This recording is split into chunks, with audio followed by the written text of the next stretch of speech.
एक ऐसी विस्फोटक किताब जिसको रोकने के लिए मोदी सरकार के सबसे ताकतवर मंत्री मैदान में उतार दिए गए हैं। राजनाथ सिंह, अमित शाह वो रोक रहे हैं राहुल गांधी को। जिस किताब के पन्ने पढ़ने से राहुल गांधी को संसद में रोका गया, आज राहुल गांधी तस्वीरों में देखिए यही किताब लेकर संसद के बाहर आ गए। अब अपनी सांसें थाम लीजिए जो मैं आपको बताने जा रही हूँ। किताब ये बताती है कि तनाव के उन दिनों में फैसले कैसे लिए गए, एलएसी पर पीछे हटने की सीमाएं क्या थीं और चीन ने किन कदमों से भारत की जो घोषित रेड लाइन है वो पार की थी। नमस्कार, इस खास कार्यक्रम में आपका स्वागत है। मैं हूं आरफा खानम शेरवानी। वो मुद्दा जो पिछले 48 घंटे से देश की राजनीति पर छाया हुआ है, लेकिन बिका हुआ मीडिया आपको भनक तक नहीं लगने देगा कि हो क्या रहा है इस देश में। एक ऐसी विस्फोटक किताब जिसको रोकने के लिए मोदी सरकार के सबसे ताकतवर मंत्री मैदान में उतार दिए गए हैं। राजनाथ सिंह, अमित शाह वो रोक रहे हैं राहुल गांधी को। जिस किताब के पन्ने पढ़ने से राहुल गांधी को संसद में रोका गया, आज राहुल गांधी तस्वीरों में देखिए यही किताब लेकर संसद के बाहर आ गए। पत्रकारों का एक हुजूम हमने वहां पर देखा। 1986 में मुझे याद आया, एक फिल्म आई थी, एक रुका हुआ फैसला, जहां पर एक कातिल के गुनाह पर बहस हो रही है कि कत्ल किसने किया है, और सिर्फ एक कमरे में ही पूरी फिल्म खत्म हो जाती है। ये फिल्म नहीं, ये एक किताब है। और इस फिल्म से मुझे याद आया एक रुकी हुई किताब, या फिर मैं कहूं कि एक रोकी गई किताब, क्योंकि ये किताब खुद से नहीं रुकी है बल्कि इसको रोका जा रहा है देश के सबसे ताकतवर लोगों के जरिए। साहिर लुधियानवी कह के चले गए, तुमने जिस खून को मक्तल में दबाना चाहा, आज वो कूचाओ बाजार में आ निकला है। पूर्व सेना प्रमुख मनोज मुकुंद नरवणे की किताब 4 स्टार्स ऑफ डेस्टिनी अप्रैल 2024 में प्रकाशित होने वाली थी। अप्रैल 2025 भी गुजर गया। प्रकाशक पेंगुइन था। पीटीआई ने इसके अंश भी छाप दिए थे और अमेज़न जैसी कई ऑनलाइन प्लेटफॉर्म्स पर इसकी एडवांस बुकिंग भी शुरू हो चुकी थी। लेकिन अचानक पूरी प्रक्रिया को पूरे तरीके से ठप कर दिया गया, रोक दिया गया। महीनों बीत गए और किताब छप नहीं पाई। अक्टूबर 2025 में ये सामने आया कि प्रकाशक अभी भी रक्षा मंत्रालय, डिफेंस मिनिस्ट्री की समीक्षा का इंतजार कर रहे हैं, रिव्यू का इंतजार कर रहे हैं। खुद नरवणे ने कारवां में ये कहा कि उनकी किताब 1 साल से ज्यादा समय से रिव्यू में अटकी हुई है। कारवां मैगजीन की बात कर रही हूँ। मनोज नरवणे की वही अधिकारी हैं जिन्होंने दिसंबर 2019 से अप्रैल 2022 तक भारतीय सेना की कमान संभाली। उनका कार्यकाल भी नरेंद्र मोदी का जो दूसरा कार्यकाल है उसी के दौरान था। यानी साफ तौर पर एक ऐसा दौर था वो जिसमें हमने देखा कि सेना के बढ़ते राजनीतिकरण को हमने देखा एक गवाह के तौर पर। इसी समय भारत चीन संबंधों में सबसे गंभीर सैन्य टकराव हुआ।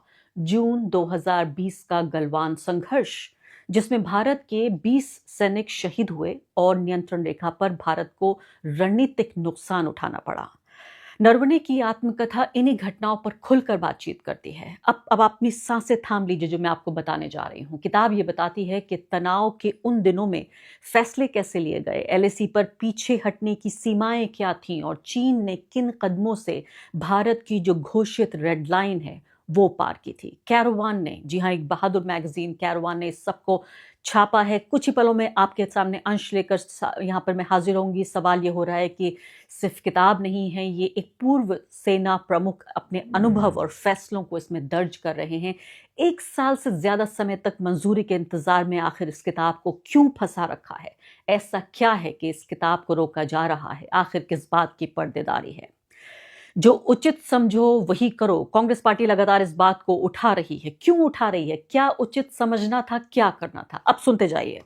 भारतीय सेना की नॉर्दर्न कमांड के प्रमुख लेफ्टिनेंट जनरल योगेश जोशी को 31 अगस्त 2020 को रात 8:15 पर एक अलार्मिंग कॉल आया। इन्फेंट्री के साथ 4 चीनी टैंक ईस्टर्न लद्दाख में राकिन ला की ओर एक खड़ी पहाड़ी रास्ते पर आगे बढ़ने लगे। योगेश जोशी ने सेना प्रमुख जनरल मनोज मुकुंद नरवणे को इसकी सूचना दी। नरवणे तुरंत स्थिति की गंभीरता समझ गए।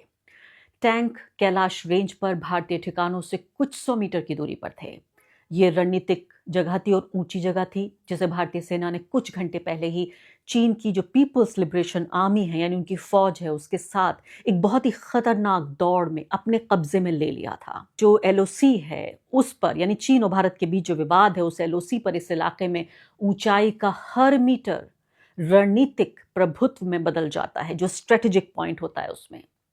भारतीय सैनिकों ने एक इल्यूमिनेटिंग राउंड फायर किया, यानी कि एक ऐसी तरह की चेतावनी थी जो फायर किया गया था चेतावनी के तौर पर। इसका कोई खास असर नहीं हुआ। चीनी आगे बढ़ते गए। नरवणे ने भारत के राजनीतिक और सैन्य प्रतिष्ठान के नेताओं को लगातार ताबड़तोड़ फोन करना शुरू कर दिया, जिसमें रक्षा मंत्री राजनाथ सिंह थे, राष्ट्रीय सुरक्षा सलाहकार अजीत डोभाल थे, chief of defence staff general Bipin Rawat भी थे और साथ साथ थे विदेश मंत्री एस जयशंकर। अब आगे बढ़ते हैं नरवणे और देखिए क्या लिखते हैं जो कैरवान छापता है। नरवणे ने अपने अभी तक जो प्रकाशित तो हो चुका है, मुझे लगता है डिस्ट्रीब्यूट नहीं हुई है, रिलीज नहीं हुई है किताब, 4 स्टार्स ऑफ डेस्टिनी में ये लिखा है कि हर किसी से मेरा सवाल था कि आखिर मेरे आदेश क्या हैं, व्हाट आर माई ऑर्डर्स। स्थिति तेजी से बिगड़ती रही, स्पष्टता की जरूरत थी, एक मौजूदा प्रोटोकॉल था नरवणे के पास, जब तक ऊपर से मंजूरी ना मिल जाए तब तक गोली ना चलाने के स्पष्ट आदेश। वो लोग जिनको वो रिपोर्ट करते थे उन्होंने कोई स्पष्ट निर्देश नहीं दिए थे। समय बीतता चला गया और बहुत नाजुक समय था ये। रात 9:10 पर जोशी ने फिर फोन किया। चीनी टैंकर्स आगे बढ़ रहे थे। अब पीएलए सिर्फ 1 किलोमीटर से भी कम दूरी पर था, यानी चीनी जो फौज थी। रात 9:25 पर नरवणे ने राजनाथ सिंह को फिर से फोन किया, स्पष्ट निर्देशों के लिए पूछा कि मुझे कोई तो हुक्म दीजिए। कोई निर्देश नहीं आया, कोई आवाज भी नहीं आई। और इसी बीच पीएलए कमांडर मेजर जनरल ल्यू लिन की तरफ से एक संदेश आया। क्या था ये संदेश? उन्होंने एक तरह से स्थिति को शांत करने का, ऐसा लगा कि प्रस्ताव दिया है। नरवणे आगे लिखते हैं, दोनों पक्षों को आगे बढ़ना बंद कर देना चाहिए, ऐसा उनकी तरफ से आया। और स्थानीय कमांडर अगले दिन सुबह 9:30 पास पर मिलेंगे, जिसमें प्रत्येक जो पक्ष है, दोनों पक्ष जो हैं उनके 3-3 प्रतिनिधि होंगे। उस समय ये प्रस्ताव उनको ठीक लग रहा था। एक पल के लिए ऐसा लगा कि स्थिति से बाहर निकलने का एक तरह से एक रास्ता मिल गया है, क्योंकि उधर से तो आदेश आ नहीं रहा था, इधर से संदेश आ गया था। रात के 10 बज गए ऐसा करते हुए। नरवणे ने यह मैसेज देने के लिए राजनाथ और डोभाल को फोन किया। 10 मिनट बाद नॉर्दर्न कमांड ने फिर से फोन किया। चीनी टैंक रुके नहीं थे, वो बढ़ रहे थे अपनी रफ्तार से। संदेश भी आया, टैंक भी बढ़ रहे थे। वो अब टॉप से सिर्फ 500 मीटर की दूरी पर थे। नरवणे अचानक याद करते हैं कि जोशी ने कहा कि उन्हें रोकने का एकमात्र तरीका हमारी अपनी मीडियम आर्टिलरी से फायरिंग करना था, जो कि उनके अनुसार तैयार थी और इंतजार कर रही थी। अगर पाकिस्तान का यहां पर उदाहरण लेने की कोशिश करें तो पाकिस्तान के साथ जो एलओसी पर आर्टिलरी ड्यूल यानी गोलीबारी जो है वो आम थी, और संदेश भी एक तरह से साफ था, जहां डिविजनल और कोर कमांडरों को चेन में किसी से पूछे बिना हर दिन सैकड़ों राउंड फायर करने का अधिकार था। लेकिन ये चीन था, पाकिस्तान नहीं। ये बिल्कुल अलग था। पीएलए के साथ आर्टिलरी ड्यूल बहुत बड़े स्तर की लड़ाई में बदल सकता था। ये बात नरवणे को भी पता थी, जोशी जी को भी पता थी। मेरी स्थिति नाजुक थी। नरवणे लिखते हैं कि वो फंस गए थे। वो कमांड जो सभी संभावित तरीकों से फायरिंग शुरू करना चाहता था, और एक सरकारी सिस्टम जिसने अभी तक मुझे स्पष्ट कार्यकारी आदेश नहीं दिए थे। सेना मुख्यालय के ऑपरेशंस रूम में विकल्पों पर विचार किया जा रहा था, और साथ साथ अगर देखें तो उन्हें खारिज भी किया जा रहा था। जी हाँ, दोनों चीजें साथ साथ चल रही थी। पूरा नॉर्दर्न फ्रंट हाई अलर्ट पर था। संभावित टकराव वाले क्षेत्रों की निगरानी की जा रही थी। समझिए कि कितना कुछ साथ चल रहा था, लेकिन फैसले का जो पॉइंट था, रक इन ला, वही था। नरवणे ने रक्षा मंत्री को एक और फोन किया, जिन्होंने वापस फोन करने का वादा किया। अब आगे देखते हैं कहानी में कि क्या ये वादा पूरा हुआ या नहीं हुआ। बताते हैं वो कि समय बीतता गया। हर मिनट चीनी टैंकों के टॉप पर पहुंचने के 1 मिनट करीब था। राजनाथ सिंह ने रात 10:30 वापस फोन कर दिया, वादा निभाया। उन्होंने प्रधानमंत्री नरेंद्र मोदी से बातचीत की थी, जिनके निर्देश में एक वाक्य था, जो उचित समझो वही करो, जो भी आपको सही लगे वो कीजिए। ये पूरी तरह से एक सैन्य फैसला होना था। पीएम मोदी से सलाह ली गई थी, उन्हें ब्रीफ किया गया था, लेकिन उन्होंने फैसला लेने से इनकार कर दिया। मुझे एक गर्म आलू पकड़ा दिया गया, नरवणे ये कहते हैं। गर्म आलू यानी इसमें हाथ जल जाए, लेकिन समझ में नहीं आता कि क्या किया जाए।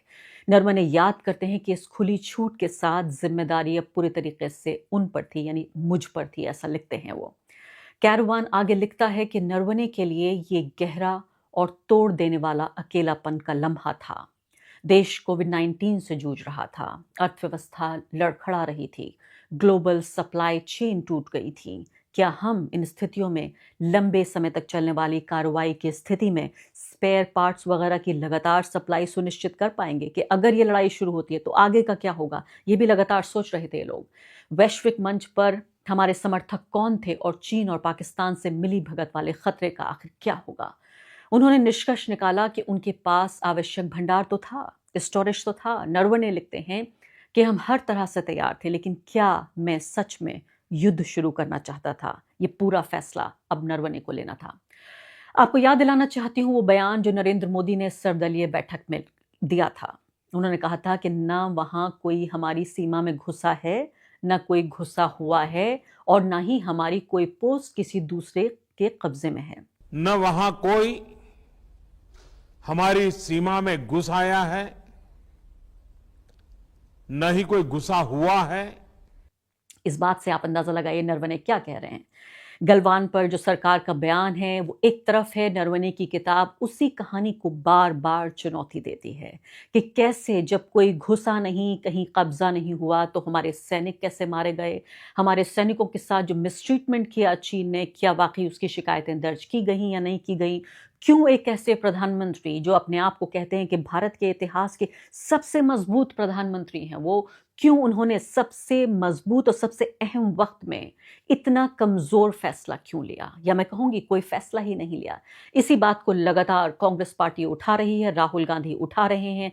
इस किताब का सिर्फ एक अंश मैंने आपको बताया है। इसके अलावा ये किताब इस तरह के चश्मदीद गवाह के तौर पर नरवणे साहब की भरी हुई है, और मैं कहूंगी कि जब भी इजाजत मिले कि इस किताब को दिन की रोशनी मिले, सूरज के तले ये किताब निकले, आप इसे पढ़ सकें, तो मैं कहूंगी ये एक बेहतरीन फिल्म के तौर पे भी ट्रांसलेट हो सकती है। गलवान को लेकर अभी कई फिल्म आ रही हैं, जिसमें सलमान खान तक की फिल्म है। देखते हैं कितनी सच्चाई और कितने फैक्ट्स होंगे, लेकिन आपके सामने कम से कम एक पत्रकार के तौर पर, पारदर्शिता के तौर पर कैरवान ने सबसे पहले इसको आगे बढ़ाया और फिर मैंने आपके सामने इसको पेश किया। नमस्कार।